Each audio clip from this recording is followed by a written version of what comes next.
What's up, you guys? Welcome back. So the rest of the school year, we have about 4 or 5 weeks left of instruction. I think there's 11 lessons altogether, 11 instructional days.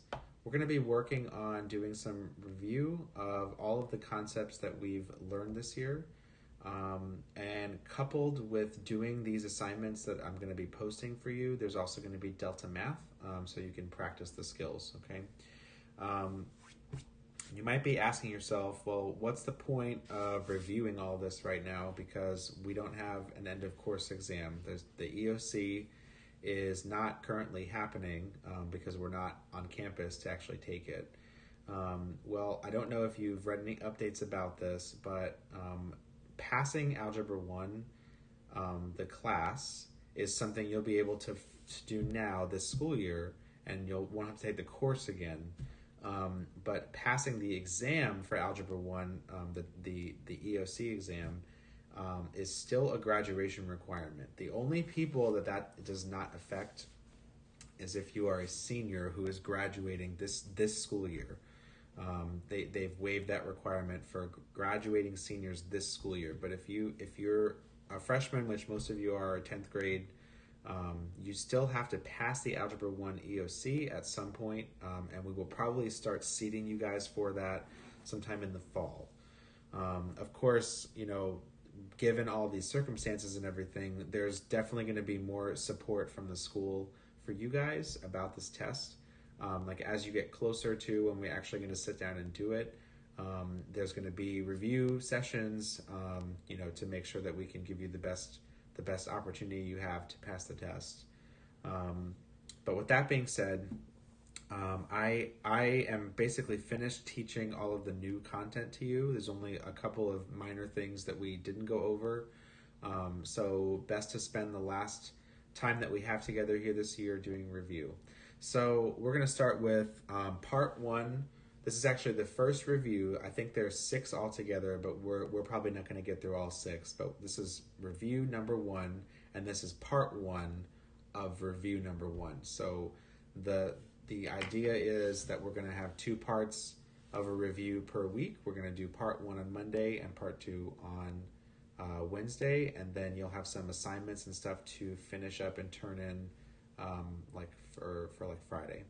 So let's jump in. These are on Google Classroom. I'm trying to make them a little easier for you, so they are already labeled with the date that they're being posted, with the title of the section, a spot for your name, and I'm labeling the page numbers as well.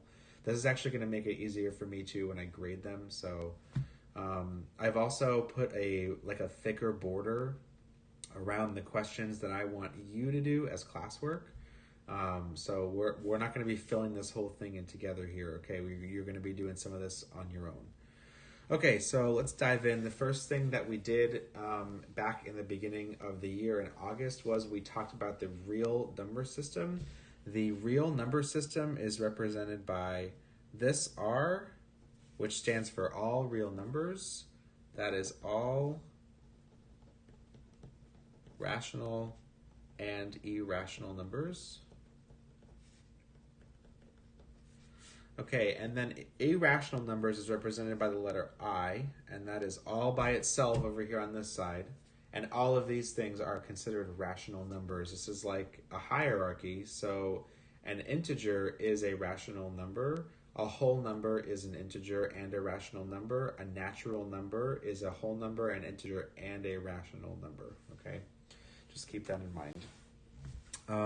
Okay, so some examples of irrational numbers could be pi, because pi is a decimal that just goes on forever.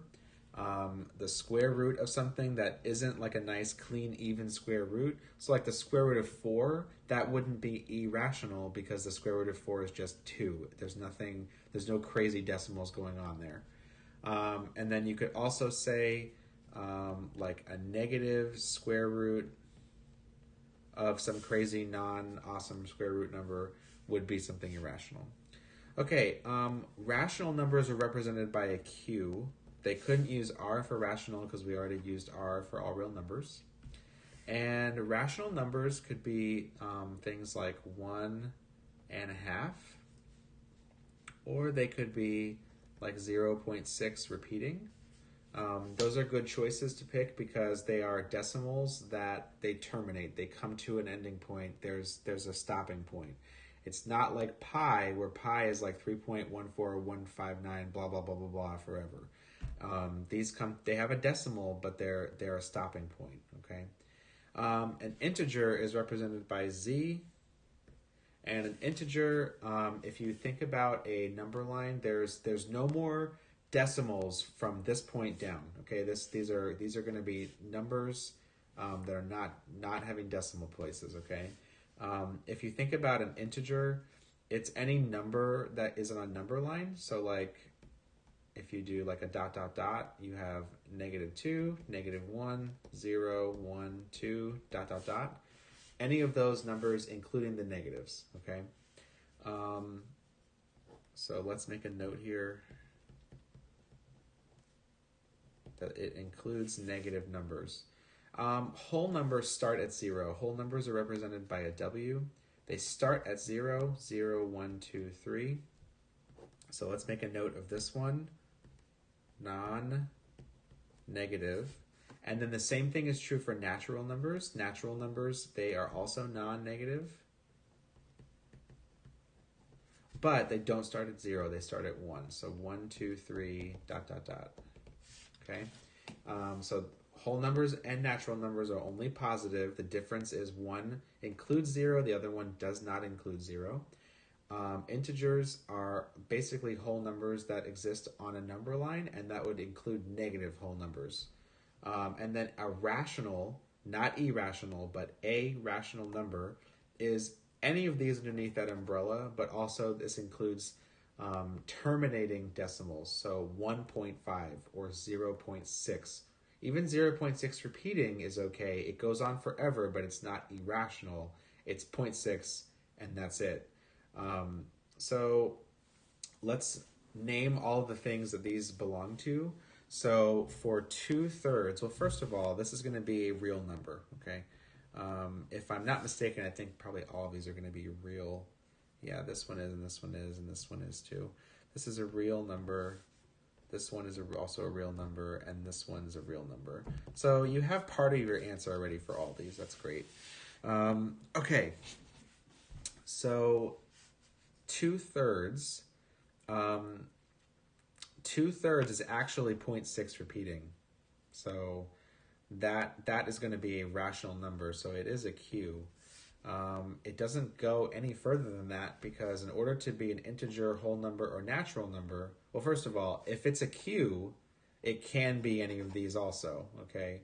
But in order to be a Z, a W, or an N, it has to be a whole number, and then it has to follow these rules in terms of negative, includes 0, etc.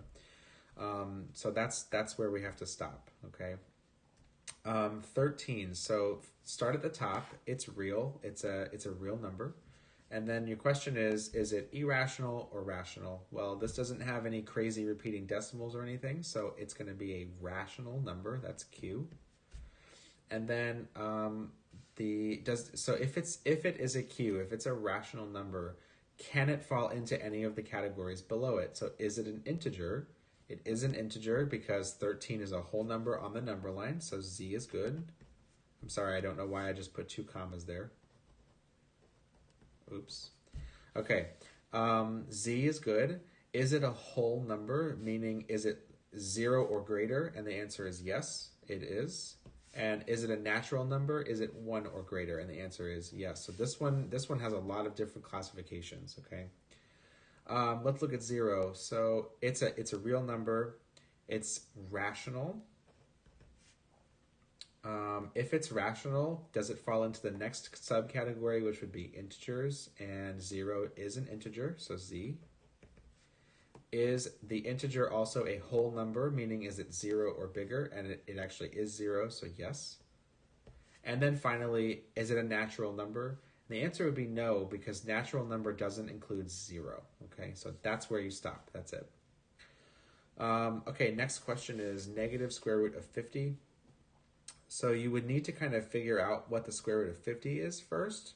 in order to test that. And what you would do is literally just go to your calculator and do the square root of 50, which is, it's some crazy irrational decimal, and it doesn't have a finite stopping point or a repeat. It's 7.0710678812 blah blah blah. So it's an irrational number. Now listen, if it's an irrational number, that's it. Okay, it's not going to be Q, Z, W, or N. It can't be. Okay, it's either irrational or rational. Okay, I'm going to leave 5 and 6 for you guys, and let's go ahead and move on. So we're going to talk about the properties of real numbers. I'm going to slide my paper up here. Okay, so the commutative property. Okay, commute is the root word here, and commute means you can, like you're moving around, like you're going from point A to point B. So that means that your numbers can move around inside of your problem and still produce the same result or be equal to each other. So that means if you have A plus B, that's the same thing as B plus A. Now I left the next spot blank for you because there's another property, another example of the commutative property that's not addition and subtraction. It's going to be fill in the blank. So I want you guys to fill in an example just like this one, okay? So you probably want to use A and B still, okay? But you want to show that A and B can be moved around and you get the same result. And you also don't want to use addition and subtraction. You want to use what? Use the other type of operation, okay? That's going to be true for basically all of these, so just keep that in mind, all right? Okay, so the associative property, remember associative. Associate is the root word. So like think about who, like if you associate with somebody and they're your friend, okay? Then maybe you and your friend might be in parentheses, and then this other person is not in the parentheses with you. You don't associate with them, okay? The associative property says that you can move the parentheses around and change what's associated with what, each other, and still get the same result. So that would tell me that A plus B associated, meaning they're in parentheses together, and then you add that to C, it's going to give me the same result as if I had A plus B plus C. So now B and C are associated, and you're adding A to that, okay? I want you to find another example of this with A, B, and C, and I want you to use not addition and subtraction, but a different operation and see what you come up with here, okay? Okay, so the identity property says that when you add 0 to a number, you're still going to have that number. So in other words, nothing changes. So the operation you're doing equals itself. So if you have A and you add 0 to that, you're still going to have A when you're done. Now, what is the same thing but using multiplication? Okay, that's what you're putting in this blank here. A times what is still going to give you A, and that's what you're writing in this blank, okay? Let's talk about the inverse property. So let's do the addition inverse property first. So that would be if you're taking A and you're adding to A the opposite of A, you're going to end up with 0. And my question to you about the multiplication inverse property is, what do you multiply? What's the inverse of A multiplication-wise, and what do you end up with as a result? Okay, it's a little challenging, but you might be able to find your notes back from then, or if you're really struggling with it, you might even be able to Google it and find an example for this. Okay. The next thing is the zero product property. So what this says is that if you multiply something by 0, meaning 0 is a product, okay, then your answer is going to be 0. If you have 10 things being multiplied together and one of them is 0, the entire thing is going to be 0, okay? Now in the blank here that's bolded out, this with the border around it, there's not a different way to do this. Zero, because product means multiplication, and there's no two ways about that.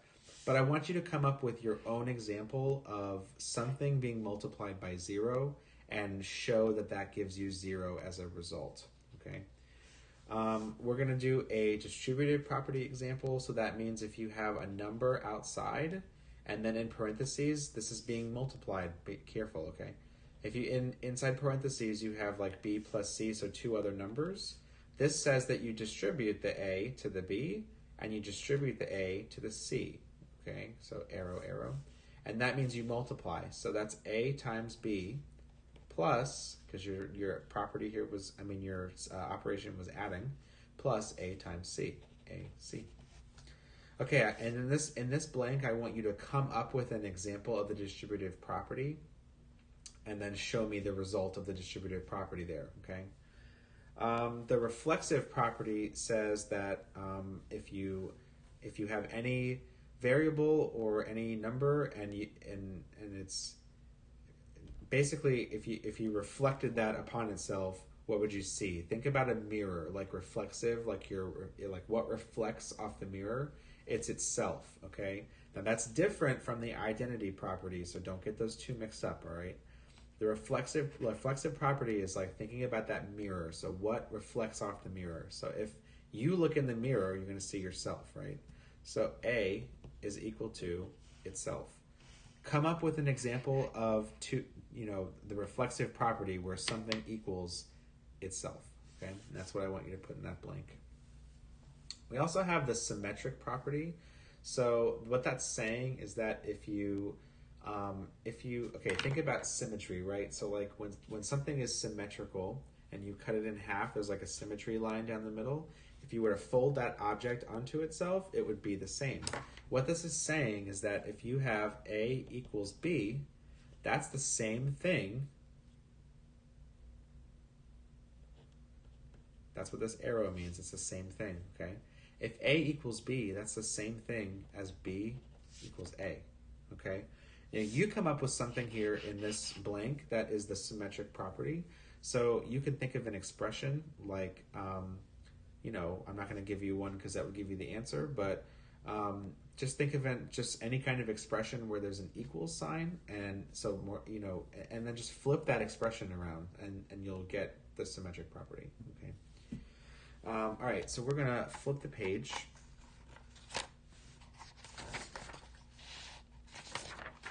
And we're at the top of the second page here, so page 2. And we have one more property, and that is the transitive property. And the transitive property, I think, is, the one, I don't know why I remember it the easiest, but I don't know, I just remember it very easily. So what the transitive property says, I think I remember it very well because it's very logical to me, and it's something you can use to solve logic problems, So what they're saying is that if A equals B, and so you have like two things happening here. If A and B are equal, and we know that B is equal to something else, right? So B equals C, then it would stand to reason then that A and C must be equal.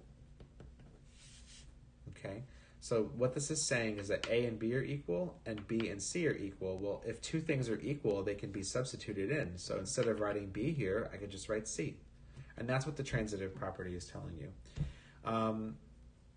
So find me an example of the transitive property and write that in this blank line here. We're going to do some examples here where we find the properties. We're just going to identify what those properties are. The first property here looks like to me to be the commutative property, because all that happened here is that the objects on each side of the equal sign, they just moved, they just flipped places. So instead of 5x being first and 1 being second, now 1 is first and 5x is second. So this is the commutative property. Okay, and then we have 17 equals 17. Now be careful because you might be wondering, is this the identity property or the reflexive property? Well, remember, if they're exactly the same, you're not actually doing any operations, you're not multiplying or adding, you're just literally looking at 17 equals 17. It's the reflexive property because you got to think about if 17 looked in a mirror and looked at itself, what would it see? It would see 17. Okay. 3 is going to give us most certainly the zero product property. Zero product. I can't write, sorry. Zero product property. And I know this because it's this expression 10y squared. It's being multiplied by 0. It doesn't matter what y is. Y could be 10, and that would be 10 squared is 100 times 10 is 1,000. It doesn't matter because all of that is being multiplied by 0, so the result is going to be 0. Number 4 looks to me like the distributive property because we distributed -3 to the x and -3 to the 8. And I want you to go ahead and do 5, 6, 7, and 8. And if you took good notes so far, this should not be very complicated because all of these were given as examples. Okay. Okay, so the next section of our notes here is about square roots and cube roots. I'm just going to roll my paper up.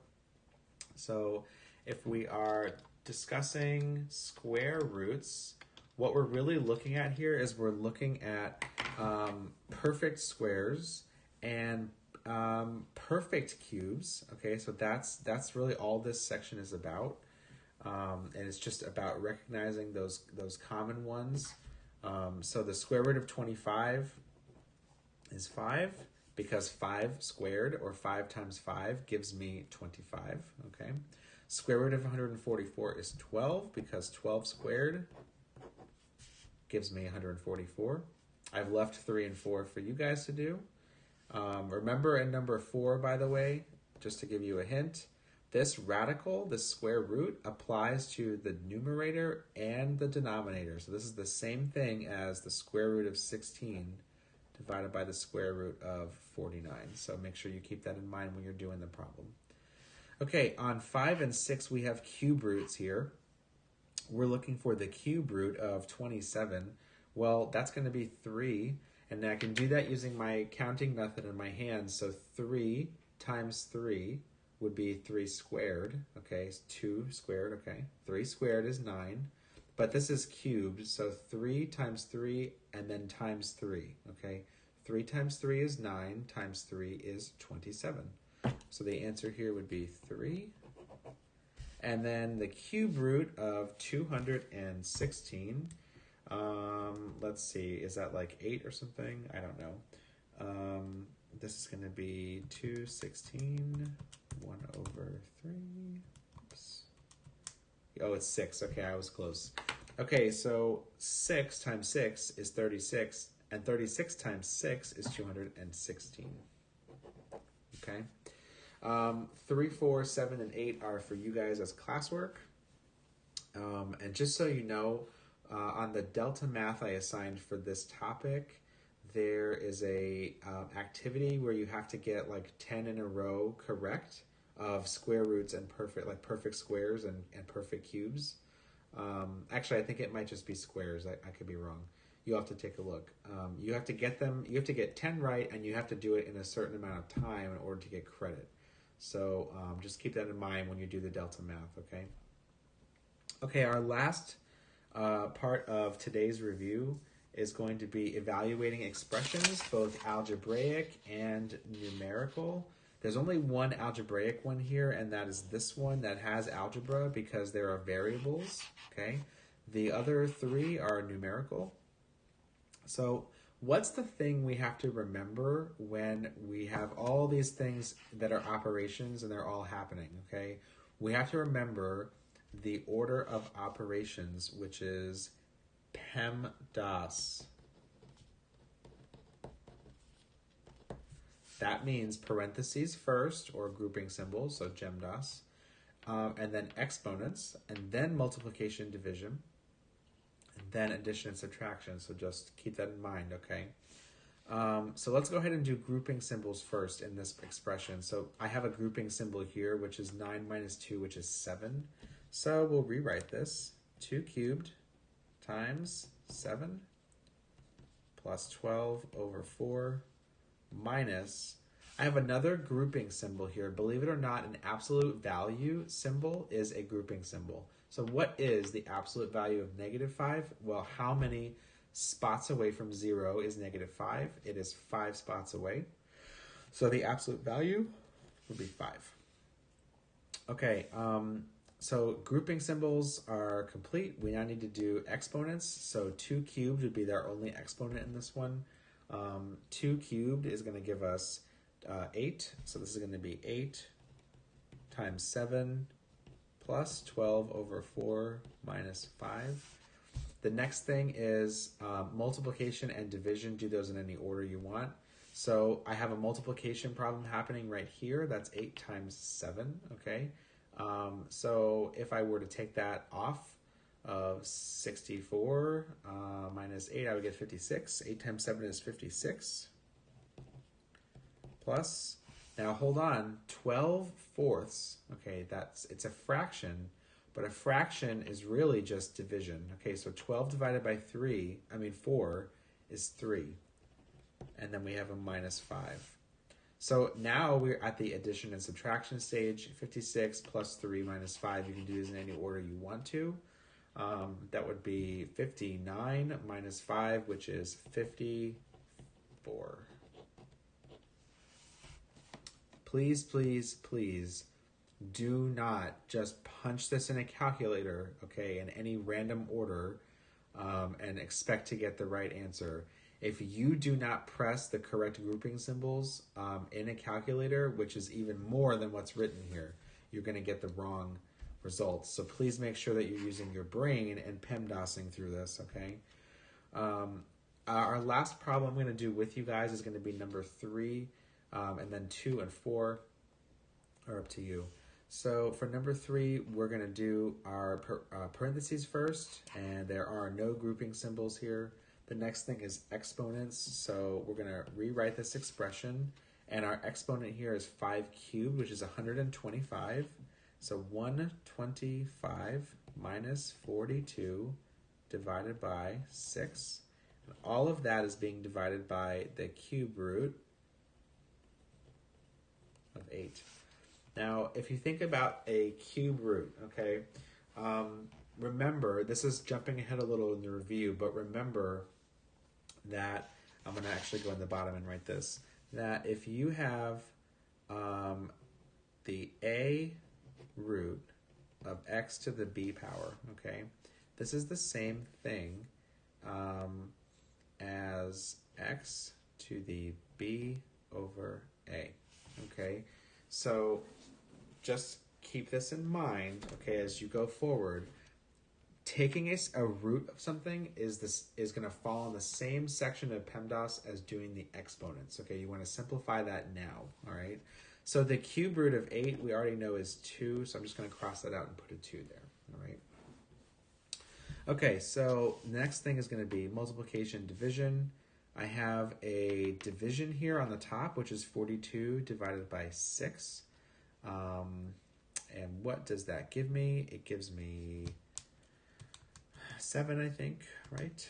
Yeah, 7. Okay, so this is 125 minus 7 divided by 2.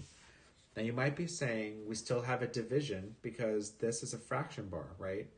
But you can't do this division because you have to simplify the numerator first, okay? So we're going to go ahead and do that. And this is going to transform into 118 divided by 2, and we can get an answer for 118, which I think is going to be 59. Yeah, 59 is our result. Okay. If you're still not convinced about this last step with the division, let me show you a different way. I'm just going to flip this page over. We had 125 minus 7 over 2, and you might be wondering, well, why couldn't we do the division? Because that's first. Okay, subtraction comes after division in PEMDAS. But you can't do this because what this is really saying is it's 125 over 2 minus 7 over 2. Okay, and this is like a super confusing fraction because you can't divide 125 by 2 evenly and you can't divide 7 by 2 evenly, okay?